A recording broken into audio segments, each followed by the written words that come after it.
If I was to say to you the thought that you are what you think.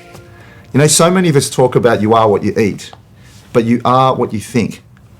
If you look around you, the seat that you may be sitting on right now, or the car that you might be in, or the table that you're at, everything around you began as a thought.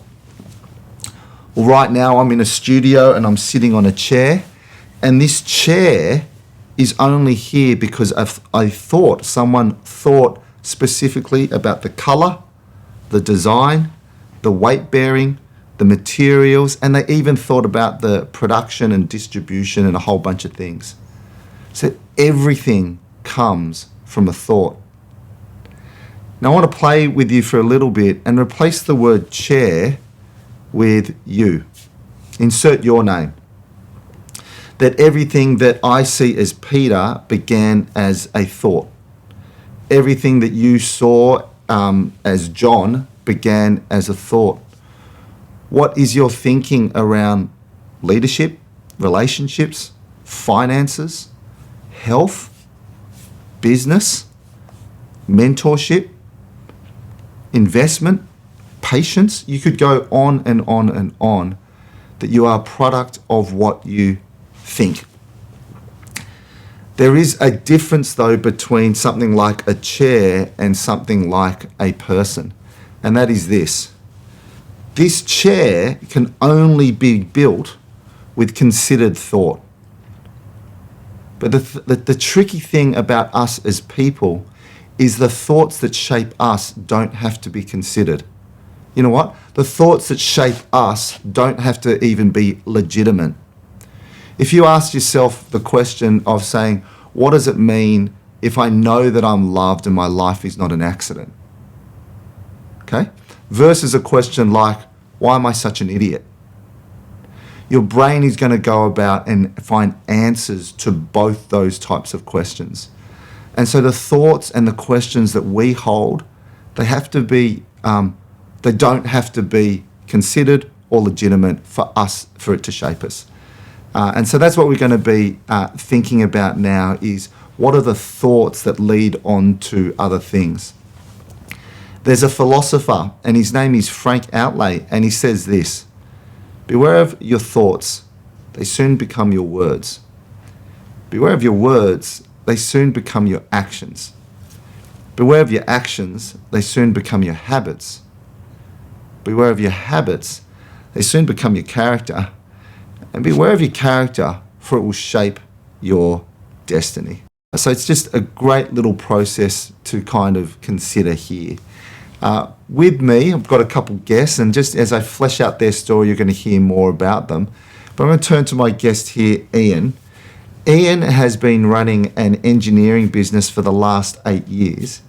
And previous to that, Ian, you had a successful corporate career that you were enjoying, and a great job and a good environment and solid projects.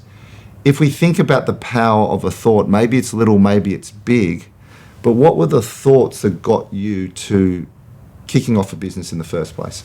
Yeah, so my story isn't particularly glamorous, and I said to Peter earlier that I thought, is it a good story to tell? But I didn't have some like super Simon Sinek level purpose, right? I just was in this kind of corporate job, and I had this sense of wanting to do something of my own. I wanted a bit more creative freedom, and I had this intuition that God could use me if I was moving. So I just knew I had to start, and so I just looked at what I had in my hand, which was some technical skills, and when I found some customers on the side, and I kind of started this business. On weekends and on the side and stuff. And so it wasn't, and the technical work I didn't even enjoy that much, actually. I enjoyed it less than what I had been doing in my corporate role. But I knew that it was, the purpose was to get something going. And I knew a guy who, did business coaching or was starting a business coaching business. Yeah. And I had another friend as well. And so I just kind of launched out. Okay. So it wasn't like a big revelation of such, but this sense of hey, this resonance of heart, I want to look at something. I want to give this a good crack, and willing to take some measured risk to kind of get there. Yeah, and it's really hard. I mean, some of you watching this might be in the same position. You're in a kind of corporate role. I was 34 8 years ago, and it's super hard. I launched the business right around the time my first child was born, and it was really scary.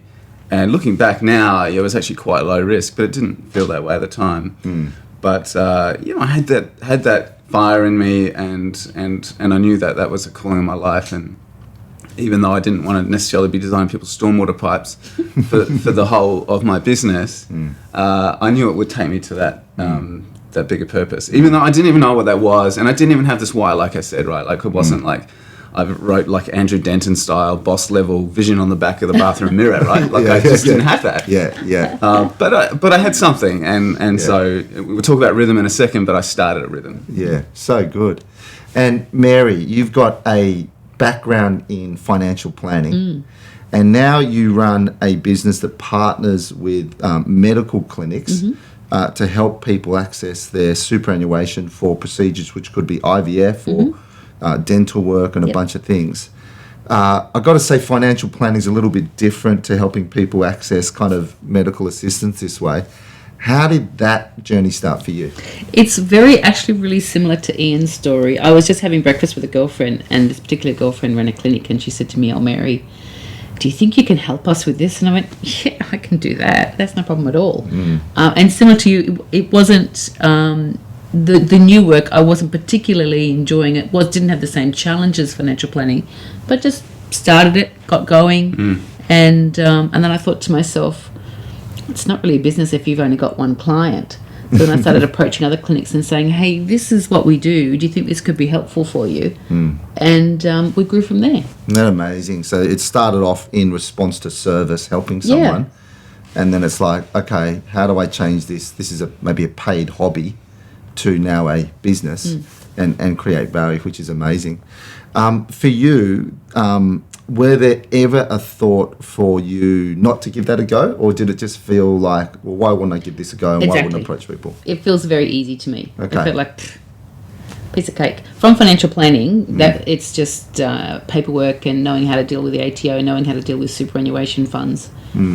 Just felt easy. Love that. Yeah. Love that. Okay, so these are thoughts that kind of got you both started, and what I love here is, we have that term is like, what does success look like?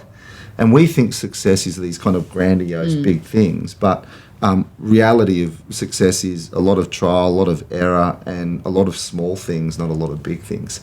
And there's this passage in the scripture that says, as a person thinks in their heart, so are they. And what I loved in both of your responses, it was that the heart spoke.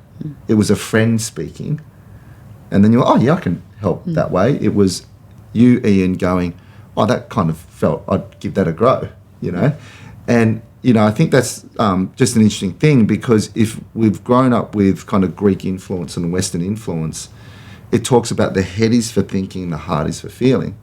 Whereas if we look at this different view that we see in the ancient biblical text, it says the heart thinks as you think in your heart. And so you just kind of, a bit of intuition, or that felt that piece here.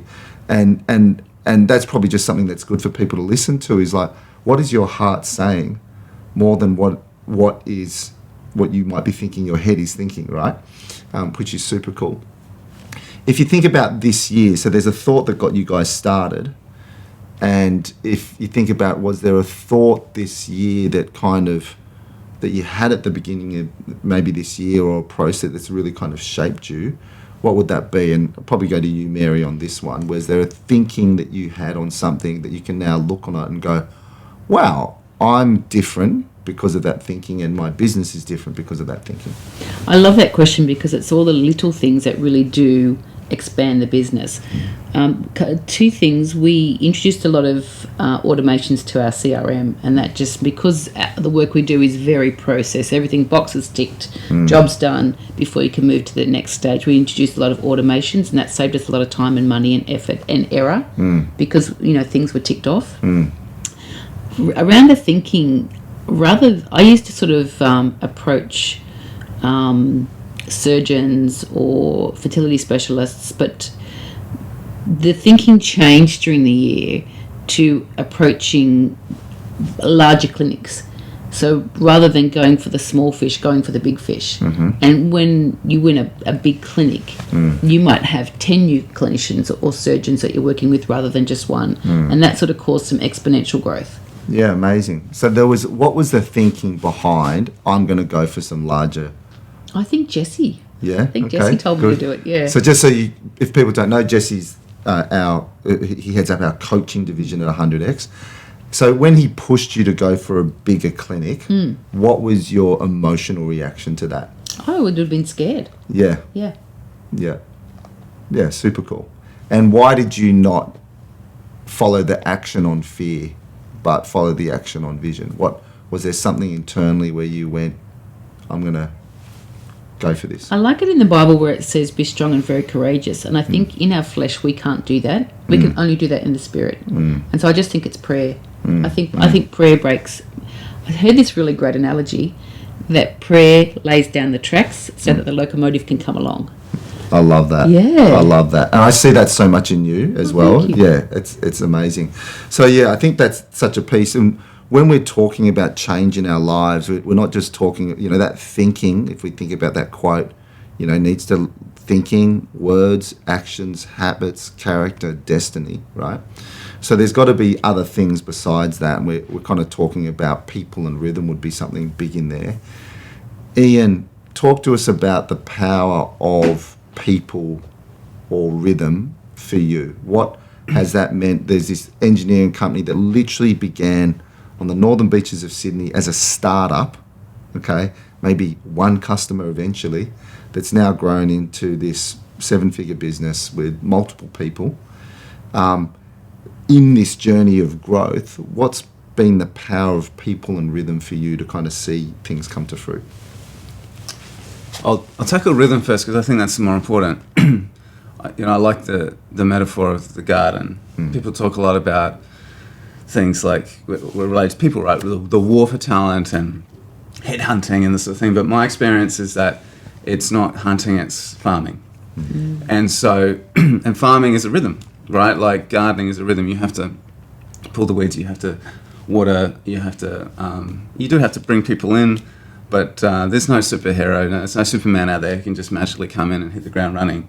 And so the business itself has to be prepared correctly, just the way a soil has to be prepared. You bring someone in, the soil has to be ready for that person to kind of slot into. The other people and the way they interface have to be ready for it. So I think I won't talk about the rhythms themselves, but rhythm is so important in that sense because we've had a very difficult year. It's been a good year, but a very difficult year in some ways. And it's the rhythm that's kept me going. Jesse, I think, is online. And, I talked to him yesterday about this. It's during those very unpleasant times. It's the structure to hold on to. And on the people side, just really quickly, that I've had to let go a lot. The business has got to a certain scale where I can no longer throw my cape over my shoulder and solve every problem. Even though I have the technical capability, which I don't anymore, because my technical stuff's coarsened. I simply just don't have the time and or the inclination. And so that's been a big thing for me, letting go and handing it over and trusting the people that I've nurtured to deliver, and then backing them when they make mistakes. So good. As you're saying that, if there was an ambition that I kind of encourage people, it's like build a boring business, right? And so Backyard Blitz. Like we talk about that gardening analogy, right? Backyard Blitz, it's like, look at this pigsty and, and the person's going away and we're going to blitz their home, and they blitz their home and it's dramatic and there's deadlines and there's a dun, dun, dun, and that's fantastic for daytime TV, right? But it's a terrible way to live. And to know that piece in that as humans, we are 400% more drawn to problems than we are to solutions and vision. The two guiding emotions of human behaviour, one pleasure gain and the second pain avoidance, 400% likely to focus our efforts on pain avoidance, which means we are neurologically wired to live in backyard blitzland. So natural is chaos. And the example that I like to say is tooth decay is also natural. And so if we don't want to live in chaos with rotten teeth, then we have to do unnatural things.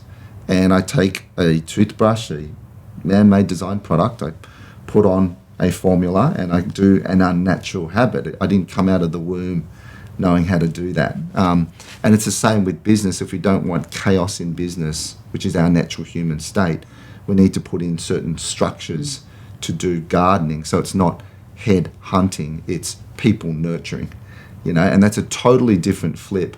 The reason I love this is a great example where it's not the good guys finish last. One of the things that I say is the good guys win in the end, but they don't win early. You can win early driving, headhunting, adrenaline, but you won't be winning at the end. You'll either be exhausted or you would have spent your life manipulating or controlling people.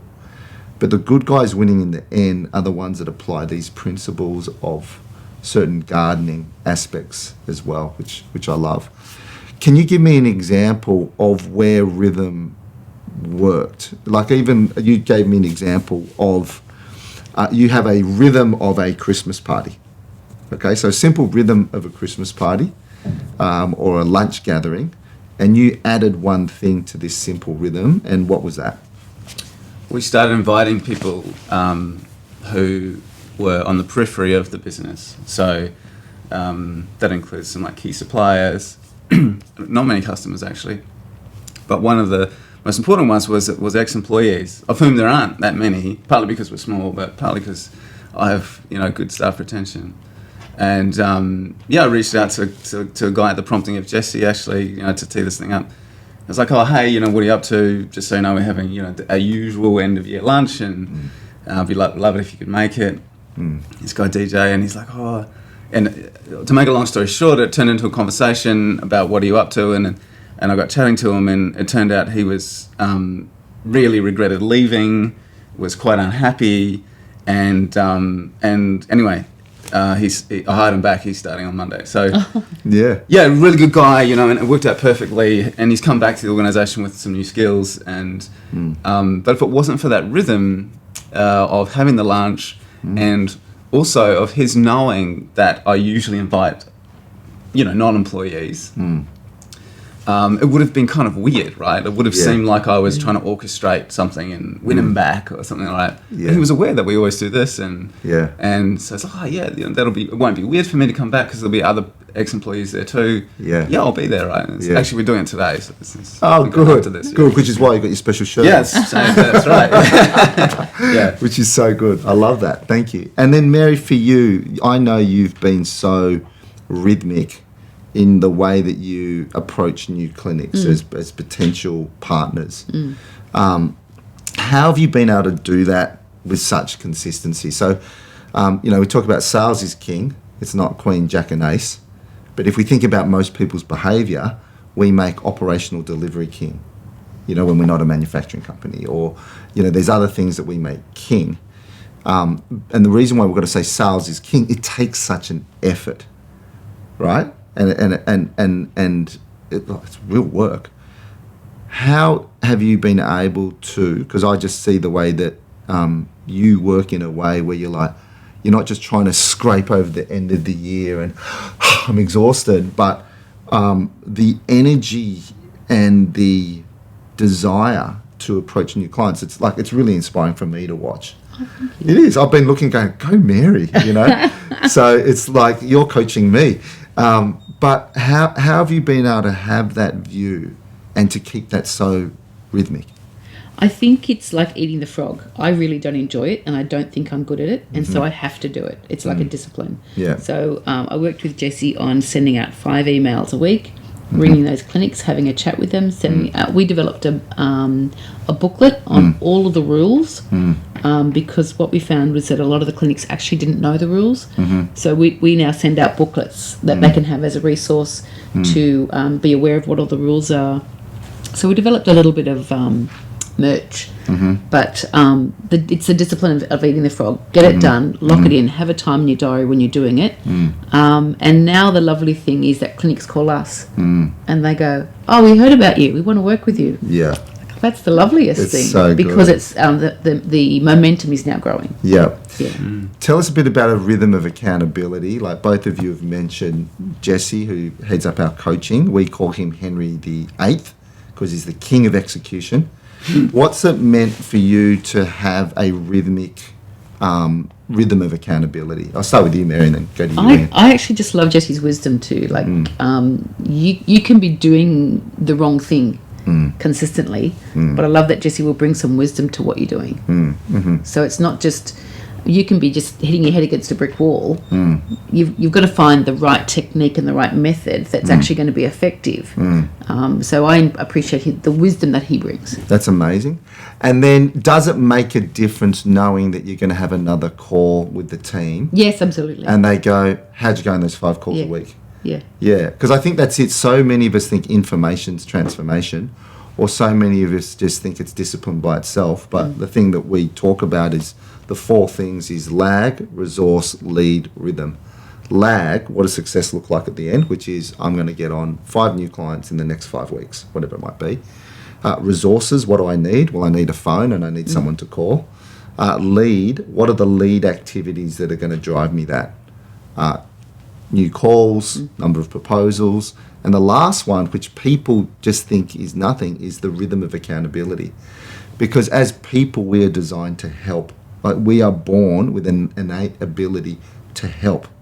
And so it's, you've got this innate ability, you want to help your customers, but then it's also you're in a relationship with someone else. It's like, no, I want to come back to you and give to you what I committed to you. Like we're actually built to help each other on our commitments, which I love hearing. Tell me, Ian, for you, what has a rhythm of accountability? How does that play? You've been doing this for 8 years. You're the person that's been in the 100x Extras community, the coaching community, for the longest. You've probably heard every story and every ism that I could give, and I'm rapidly trying to find new ones. But quite like, you're clearly not here now for information, right? Because I often say people come to 100x for teach and they stay for coach. What has this meant for you in terms of having a rhythm, or what does that mean for you? Yeah, so it's like you started off by the enemy would tell you, right, that you're alone. Yeah. So you're not alone, and I don't know about other people, right? But I couldn't do this alone. Maybe I could do something, and so who is it? David or Jonathan had the armor bearer, right? Yeah. And so this 100x team, and it's not only 100x, but there are a few other people in my life who bear that armor. I have this business coach who plagiarizes these sayings from people and doesn't credit them. But there's one that's like my stress. It might be Jeff Bezos actually, right? Isn't it? The stress comes from not doing the things I know I ought to do. Yes. And so to have that accountability with Jesse, we're making very famous on this call, and others, it helps me with that. It removes stress. And frankly, I just wouldn't do a lot of the things. I think I've made almost 2,000 sales calls in my life so far. And I probably wouldn't have made 100 if it wasn't for having those rhythms of accountability and they're structured in different ways. Because at bottom, I'm kind of lazy, right? I'm always looking for like the easier thing to do, and it's so much easier not to do it. So good. So if you're watching this now, and if we want to think about some of the reflection questions, if it's true that you are what you think, and you actually look at your life and take 100% responsibility that you are what you think, what are some of the thoughts that have shaped you for the better, and what are some of the thoughts that have kept you back?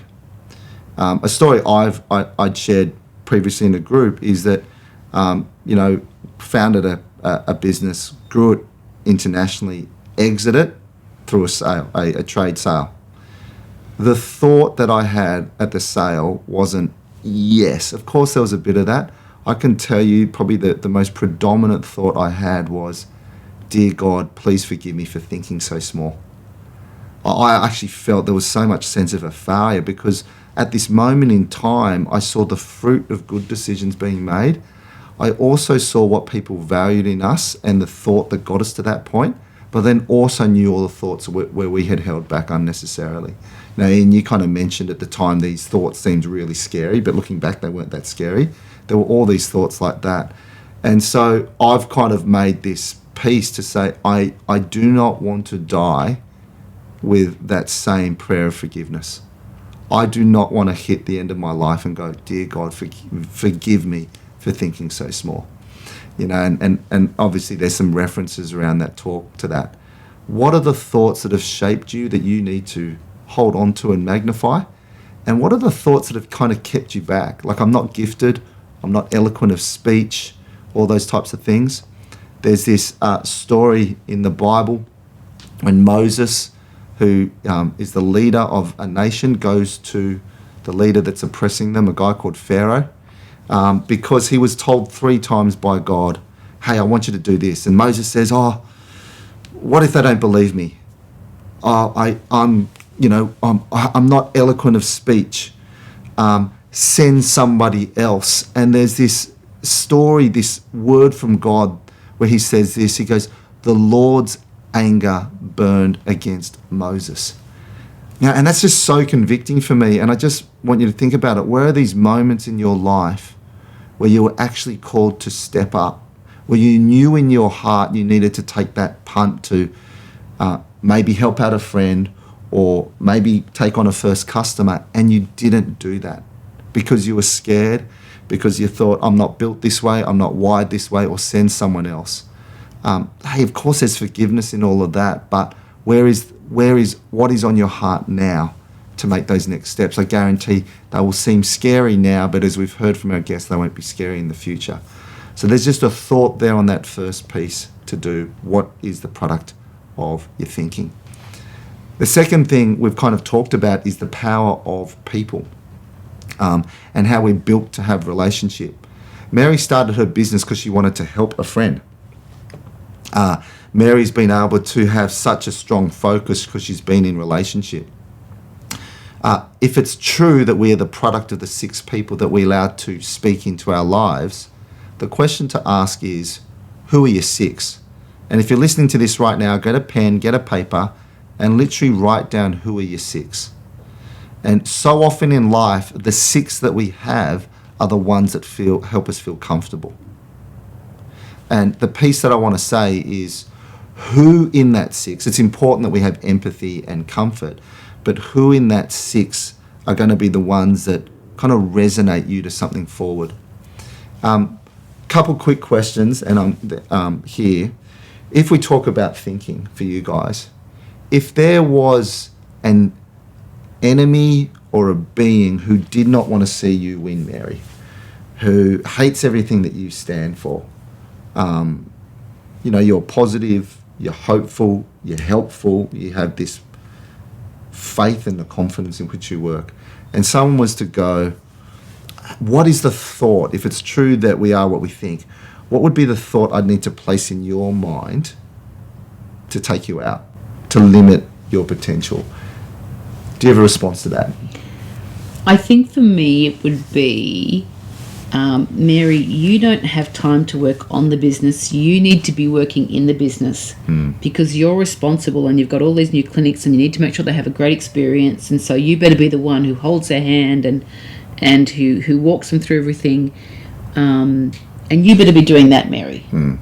Rather than, Mary, you need to be over here. You need to be meeting people. You need to be out there. You need to be talking. You need to be engaging. Stay here. Yes. In the technical and get the technical work done, Mary, because you're the best at that and you can make all that happen. Yeah. That's easy for you. Don't go over and do those things that you find hard. Stay and do those little things over here that you find easy. But that's not going to grow a business. Yeah, so good.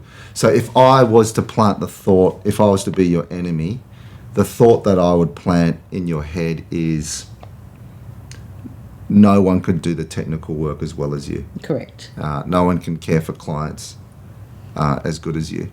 And, Mary, you've had a really fast-growing business this year, and there's the notion of inside the tornado.